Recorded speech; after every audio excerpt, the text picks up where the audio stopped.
কুমিল্লা সদর দক্ষিণ উপজেলার ঢাকা-চট্টগ্রাম মহাসড়কে একটি লরি উল্টে গিয়ে তার নিচে চাপা পড়ে প্রাইভেট কারের 4 যাত্রী নিহত হয়েছেন। তারা সবাই একই পরিবারের সদস্য। উপজেলার পদুয়ার বাজার এলাকায় এ দুর্ঘটনা ঘটে।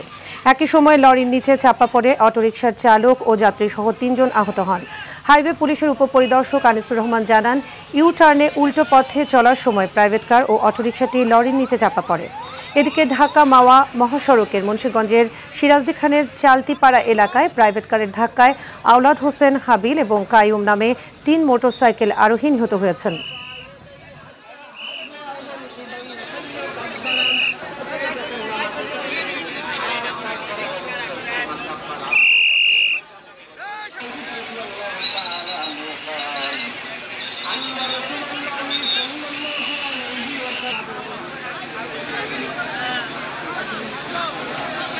একটা সিএনজি এবং একটা প্রাইভেট কার চাপা পড়ে রয়েছে, তার মানে রোলের নিচে।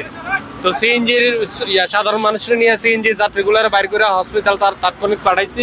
এটা একটা মরণ ফাঁদ, বিশেষ করে হোটেল নূরজাহান যে দূরপাল্লা গাড়িগুলা উল্টা পথে আসে, তাদের কারণে বিশেষ করে বড় দুর্ঘটনাগুলো ঘটে। দূরপাল্লার যে গাড়িগুলো ব্রেক দেয়, যাওয়ার সময় রং সাইডে তারা যায়, তারা সামনে দিয়ে ইউটার্ন করে না, যার বিদায় এখানে নিত্যদিন দুর্ঘটনা হচ্ছে। এখানে যে কাটা আছে, এই কাটাটা একটা রিস্কি জায়গা, এখানে প্রায় সময় অ্যাক্সিডেন্ট হয়।